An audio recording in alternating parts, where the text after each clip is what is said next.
Olá, hoje eu vou ler para você o livro O Tesouro de Eça de Queiroz. Seja bem-vindos ao canal Li um Livro. Por favor, se inscreva no canal para que eu leia livros para você.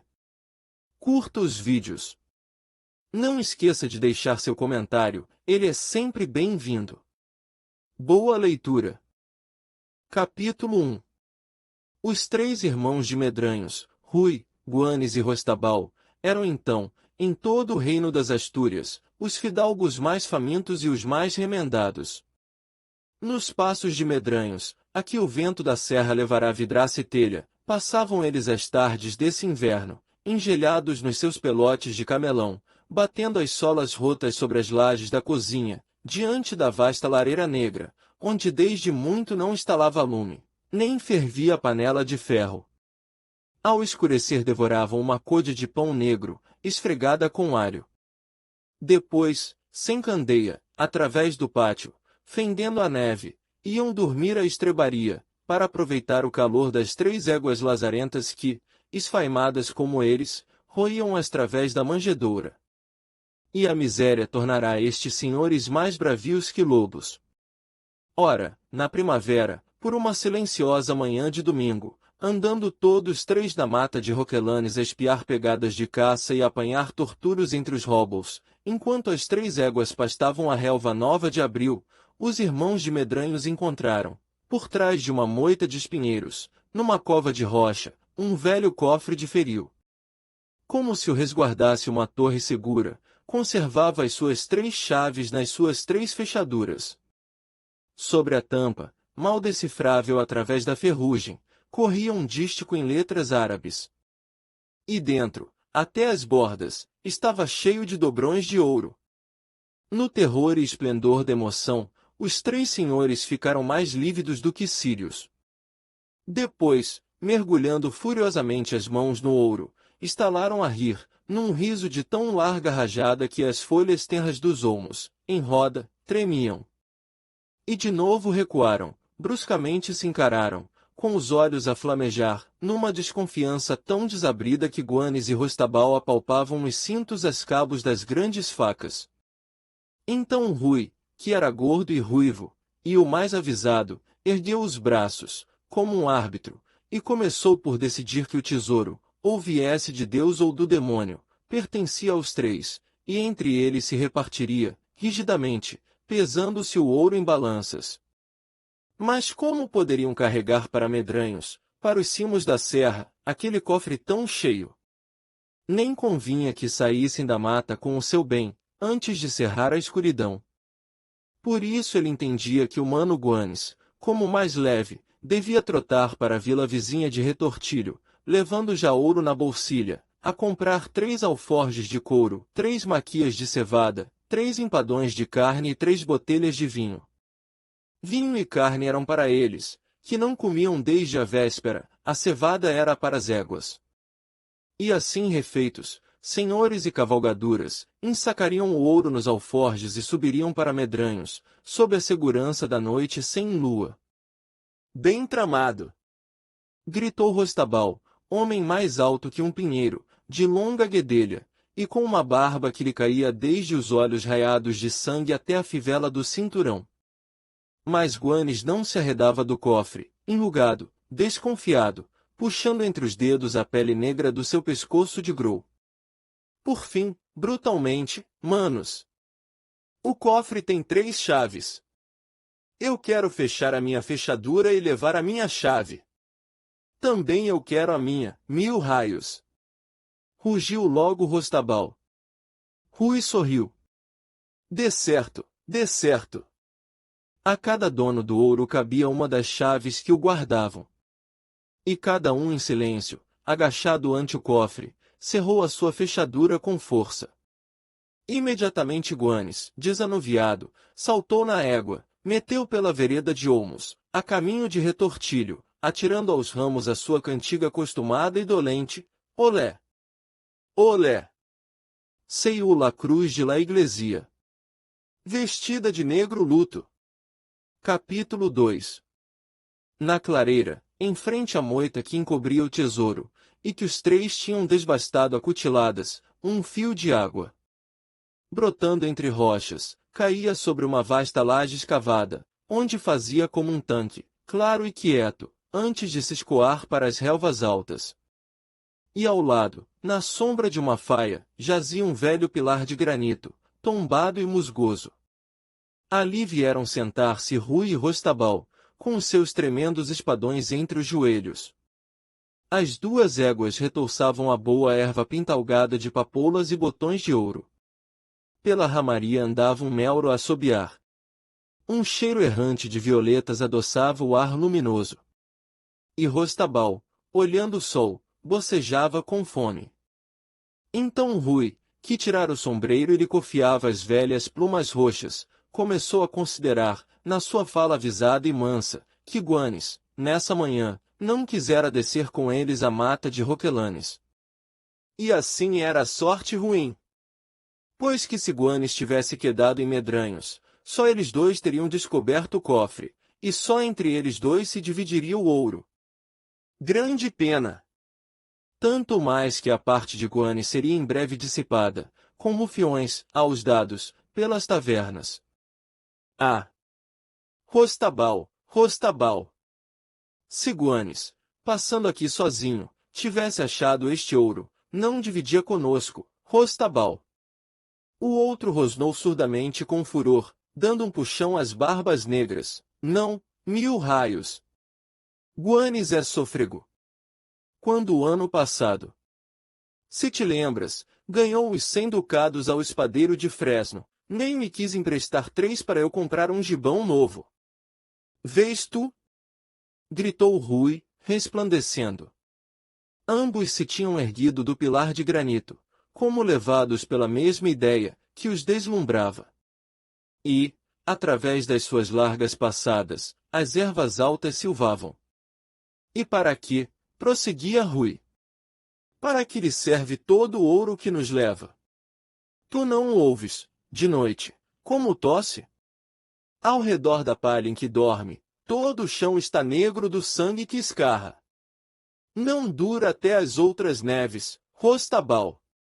Mas até lá terá dissipado os bons dobrões que deviam ser nossos, para levantarmos a nossa casa, e para tu teres ginetes, e armas, e trajes nobres, e o teu terço de solarengos, como compete a quem é, como tu, o mais velho dos de Medranhos, pois que morra, e morra hoje. Bradou Rostabal. Queres? Vivamente, Rui agarrara o braço do irmão e apontava para a vereda de Olmos, por onde Guanes partirá cantando, logo adiante, ao fim do trilho, a um sítio bom, nos silvados. E hás de ser tu, Rostabal, que és o mais forte e o mais destro. Um golpe de ponta pelas costas. E é justiça de Deus que sejas tu, que muitas vezes, nas tavernas, sem pudor, Guanes te tratava de cerdo e de torpe, por não saberes a letra nem os números. Malvado! Vem! Foram. Ambos se emboscaram por trás de um silvado que dominava o atalho, estreito e pedregoso como um leito de torrente. Rostabal, assolapado na vala, tinha já a espada nua. Um vento leve arrepiou na encosta as folhas dos álamos, e sentiram o repique leve dos sinos de retortilho. Rui, coçando a barba, calculava as horas pelo sol, que já se inclinava para as serras. Um bando de corvos passou sobre eles, grasnando, e Rostabal, que lhe seguira o rou, recomeçou a bocejar, com tome, pensando nos empadões e no vinho que o outro trazia nos alforjes. Enfim. Alerta! Era, na vereda, a cantiga dolente rouca, atirada aos ramos. Olé! Olé! Saiu la cruz de la iglesia, vestida de negro luto. Rui murmurou, na ilharga. Mal que passe. O chouto da égua bateu o cascalho. Uma pluma num sombreiro vermelhejou por sobre a ponta das silvas. Rostabal rompeu de entre a sarça por uma brecha, atirou o braço, a longa espada, e toda a lâmina se embebeu molemente na ilharga de Guanes, quando ao rumor, bruscamente ele se virara na sela. Com um surdo arranco, tombou de lado, sobre as pedras. Já Rui se arremessava aos freios da égua, Rostabal. Caindo sobre Guanes, que arquejava, de novo lhe mergulhou a espada, agarrada pela folha como um punhal, no peito e na garganta. A chave! Gritou Rui. E arrancada a chave do cofre ao seio do morto, ambos largaram pela vereda, Rostabal adiante, fugindo, com a pluma do sombreiro quebrada e torta, a espada ainda nua entalada sob o braço, todo encolhido, arrepiado com o sabor do sangue que lhe espirrara para a boca. Rui, atrás, puxava desesperadamente os freios da égua, que, de patas fincadas no chão pedregoso, arreganhando a longa dentuça amarela. Não queria deixar o seu amo assim estirado, abandonado, ao comprido das sebes. Teve de lhe espicaçar as ancas lazarentas com a ponta da espada, e foi correndo sobre ela, de lâmina alta, como se perseguisse um mouro, que desembocou na clareira onde o sol já não dourava as folhas. Rostabal arremessara para a relva o sombreiro e a espada, e debruçado sobre a laje escavada em tanque, de mangas arregaçadas, lavava, ruidosamente, a face e as barbas. A égua, quieta, recomeçou a pastar, carregada com os alforjes novos que Guanes comprará em retortilho. Do mais largo, abarrotado, surgiam 2 gargalos de garrafas. Então Rui tirou, lentamente, do cinto, a sua larga navalha. Sem um rumor na relva espessa, deslizou até Rostabal, que resfolegava, com as longas barbas pingando. E serenamente, como se pregasse urna estaca num canteiro, enterrou a folha toda na largo dorso dobrado, certeira sobre o coração. Rostabal caiu sobre o tanque, sem um gemido, com a face na água, os longos cabelos flutuando na água. A sua velha escarcela de couro ficará entalada sob a coxa. Para tirar de dentro a terceira chave do cofre, Rui solevou o corpo, e um sangue mais grosso forrou, escorreu pela borda do tanque, fumegando. Capítulo 3. Agora eram dele. Só dele, as 3 chaves do cofre. E Rui, alargando os braços, respirou deliciosamente. Mal a noite descesse, com o ouro metido nos alforjes, guiando a fila das éguas pelos trilhos da serra, subiria Medranhos e enterraria na adega o seu tesouro. E quando ali na fonte, e além rente aos silvados, só restassem, sob as neves de dezembro, alguns ossos sem nome, ele seria o magnífico senhor de Medranhos, e na capela nova do solar renascido mandaria dizer missas ricas pelos seus 2 irmãos mortos. Mortos como? Como devem morrer os de Medranhos, a pelejar contra o turco? Abriu as 3 fechaduras, apanhou um punhado de dobrões, que fez retinir sobre as pedras. Que puro ouro, de fino quilate! E era o seu ouro. Depois foi examinar a capacidade dos alforjes, e encontrando as 2 garrafas de vinho, e um gordo capão assado, sentiu uma imensa fome. Desde a véspera só comera uma lasca de peixe seco. E há quanto tempo não provava capão? Com que delícia se sentou na relva, com as pernas abertas, e entre elas a ave loura, que recendia, e o vinho cor de âmbar. Ah! Guanes fora bom mordomo, nem esquecer azeitonas. Mas por que trouxera ele, para 3 convivas, só 2 garrafas? Rasgou uma asa do capão, devorava grandes dentadas. A tarde descia, pensativa e doce, com nuvenzinhas cor-de-rosa. Para além, na vereda, um bando de corvos grasnava. As éguas fartas dormitavam, com o focinho pendido. E a fonte cantava, lavando o morto. Rui ergueu à luz a garrafa de vinho. Com aquela cor velha e quente, não teria custado menos de 3 maravedis. E pondo o gargalo à boca, bebeu em sorvos lentos, que lhe faziam ondular o pescoço peludo. Ó vinho bendito, que tão prontamente aquecia o sangue! Atirou a garrafa vazia, destapou outra.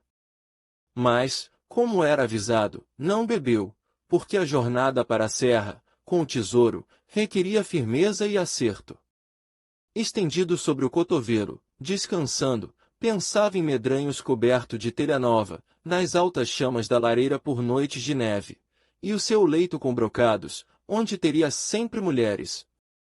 De repente, tomado de urna ansiedade, teve pressa de carregar os alforjes. Já entre os troncos a sombra se adensava. Puxou uma das éguas para junto do cofre, ergueu a tampa. Tomou um punhado de ouro. Mas oscilou, largando os dobrões, que retilintaram no chão, e levou as duas mãos aflitas ao peito. Que é? De ruim? Raios de Deus! Era um lume vivo, que se lhe acendera dentro, lhe subia até as goelas.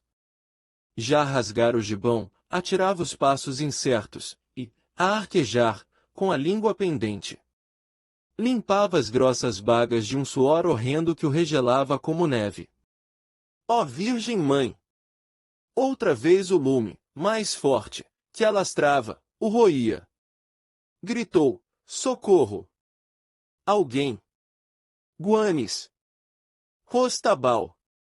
Os seus braços torcidos batiam o ar desesperadamente. E a chama dentro galgava, sentia os ossos a estalarem como as través de uma casa em fogo. Cambaleou até a fonte para apagar aquela labareda, tropeçou sobre Rostabal, e foi com o joelho fincado no morto, arranhando a rocha, que ele, entre uivos, procurava o fio de água. Que recebia sobre os olhos, pelos cabelos. Mas a água mais o queimava, como se fosse um metal derretido. Recuou. Caiu para cima da relva. Que arrancava aos punhados, e que mordia, mordendo os dedos, para lhe sugar a frescura. Ainda se ergueu.